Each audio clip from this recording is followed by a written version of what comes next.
നമ്മൾ എവിടെ പോയാലും ഇത്രയും ദൂരെ നിന്ന് വന്നവരാകുമ്പം സെഹിയോണിലൊന്നും പോകാതെ എങ്ങനെയാണ് തിരിച്ച് പോവാം. അപ്പം നമ്മൾ ഒന്നുറങ്ങി ഫുഡൊക്കെ കഴിച്ച് നേരെ പോകുന്നത് സെഹിയോണിലേക്കാണ്. അങ്ങനെ സെഹിയോണിൽ വന്ന് പ്രാർത്ഥിച്ചു. അതിനുശേഷം നമ്മൾ ഇവിടെ ഒരു മലയുണ്ട്, മലയിലൊരു കുരിശൊക്കെ ആയിട്ട് ഇവിടെ വന്നിട്ടുള്ളവർക്കറിയാം. അങ്ങനെ നമ്മൾ പള്ളിയിൽ നിന്നൊക്കെ കുരിശിൻ്റെ വഴിക്കാണെങ്കിലും കുരിശിൻ്റെ വഴി ഈ മലയിലാണ് പോകാറ്.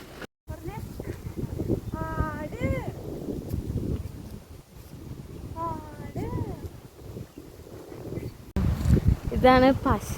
നമ്മൾ പണ്ട് ഞാനൊക്കെ ഇത് നമ്മൾ എടുത്തിട്ട് കശ്മീരിൻ്റെ മരത്തിലും എന്നിട്ട് ഇത് നമ്മൾ അസൈൻമെൻ്റൊക്കെ ഉണ്ടാവില്ലേ, അപ്പോൾ ആ ഫോട്ടോ പൊട്ടിക്കാൻ വേണ്ടിയിട്ട്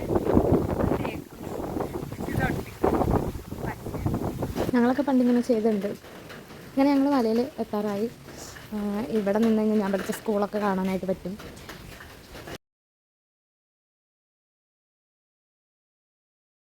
അതുപോലെ നമുക്ക് കണ്ടിയിൽ മല കാണാനായിട്ട് പറ്റും. ഒരു അടിപൊളി വ്യൂ ആണ്. ഏകദേശം നമ്മുടെ വീടിൻ്റെ ബാക്ക് സൈഡായിട്ടാണ് വരിക ഈ മല. നമുക്ക് വീട്ടിൽ നിന്ന് നോക്കിയാലും ഇത് കാണാം.